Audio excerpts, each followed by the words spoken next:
bertemu kembali di channel YouTube saya bersama saya Irma Junita Sinurat, angkatan 44 kelompok 3 dengan pengampu materi Ibu Nurmayana Siregar SE MSI dan penyelenggara LPP Agro Nusantara Wilayah Medan dan BPSDM Provinsi Sumatera Utara.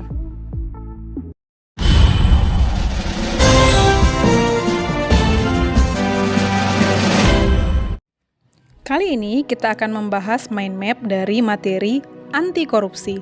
Pada materi anti korupsi, kita akan mempelajari modul 1 yaitu sadar anti korupsi. Pada mind map sadar anti korupsi, yang pertama kita bahas adalah pengertian korupsi. Korupsi berasal dari bahasa Latin, yaitu corruptio dan corruptus, yang artinya kerusakan atau kebobrokan. Sedangkan dari bahasa Yunani, korupsi berasal dari kata corruption, yang artinya perbuatan yang tidak baik, buruk, dan curang.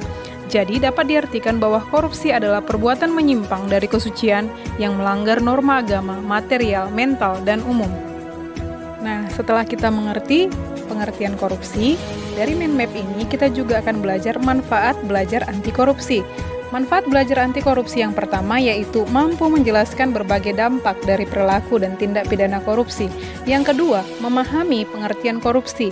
Yang ketiga, mengetahui delik-delik tindak pidana korupsi. Yang keempat, memiliki niat, semangat, dan komitmen melakukan pemberantasan korupsi. Dan yang kelima, membuat impian Indonesia yang bebas dari korupsi. Dari mind map sadar anti korupsi, kita juga akan mempelajari 7 jenis-jenis korupsi. Yang pertama, korupsi transaktif. Yang kedua, korupsi ekstroaktif. Yang ketiga, korupsi investif. Yang keempat, korupsi nepotistik. Yang kelima, korupsi autogenik.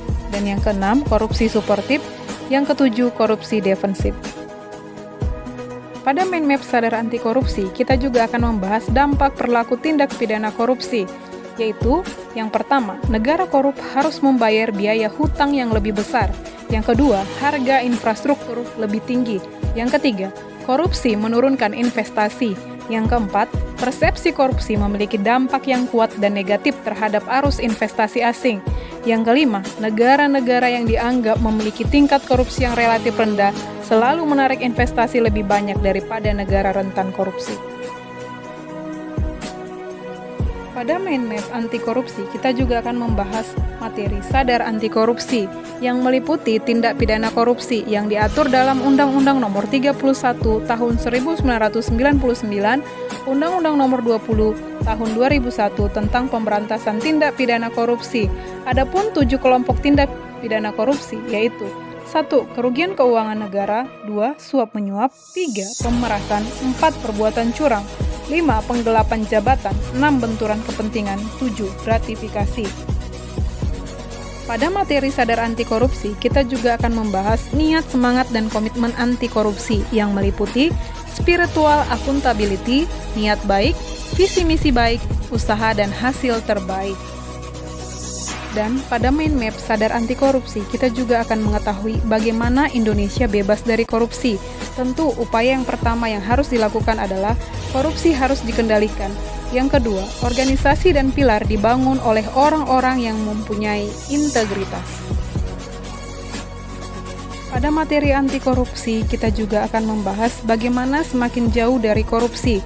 Tentu yang pertama yang harus dilakukan adalah penanaman nilai dan integritas yang meliputi kesediaan, identifikasi, dan internalisasi. Yang kedua, tuntas integritas. Tentu harus memiliki faktor manusia sebagai kunci pendorong pemberantasan korupsi. Yang ketiga, mampu mengidentifikasi nilai dasar anti korupsi yang meliputi 9 nilai anti korupsi. Yang pertama, jujur. Yang kedua, peduli. Yang ketiga, mandiri. Yang keempat, disiplin. Yang kelima, tanggung jawab. Yang keenam, kerja keras. Yang ketujuh, sederhana. Yang kedelapan, berani. Dan yang kesembilan, adil. Pada mind map ini, kita juga akan membahas tentang peran tuntas integritas yang meliputi pertama, mempengaruhi orang lain, khususnya mitra kerja untuk berintegritas. Yang kedua, membangun sistem integritas, berpartisipasi aktif dalam pembangunan. Yang ketiga, menjadi jembatan masa depan kesuksesan organisasi. Pada mind map sadar anti korupsi, kita juga akan mempelajari bagaimana membangun sistem integritas. Ada 3 cara membangun sistem integritas. Yang pertama, seeding of integrity, meliputi 3 aspek penting yang perlu disadari terkait pertempuran antara integritas dan korupsi. Yang pertama, koruptor menggoda biasanya pada saat seseorang sedang di luar sistem. Yang kedua, koruptor menggoda biasanya pada saat keadaan sepi dan rahasia. Yang ketiga, koruptor menggoda dengan beragam cara dan menggunakan pengaruh yang sebelumnya di luar perkiraan. Cara membangun sistem integritas yang kedua yaitu dengan sistem integritas organisasi yang meliputi 1. Leadership risk, yang kedua, iklim etika yang kuat, yang ketiga, kematangan praktek sistem. Dan cara yang terakhir dalam membangun sistem integritas yaitu reframing culture yang meliputi 7 aspek. Aspek yang pertama yaitu semangat ketakwaan pada Tuhan, yang kedua, semangat keikhlasan dan ketulusan, yang ketiga, semangat pengabdian dan tanggung jawab. Yang keempat, semangat menghasilkan yang terbaik.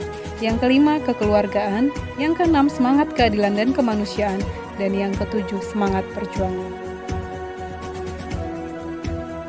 Demikianlah penjelasan dari mind map anti korupsi. Semoga bermanfaat dan terima kasih.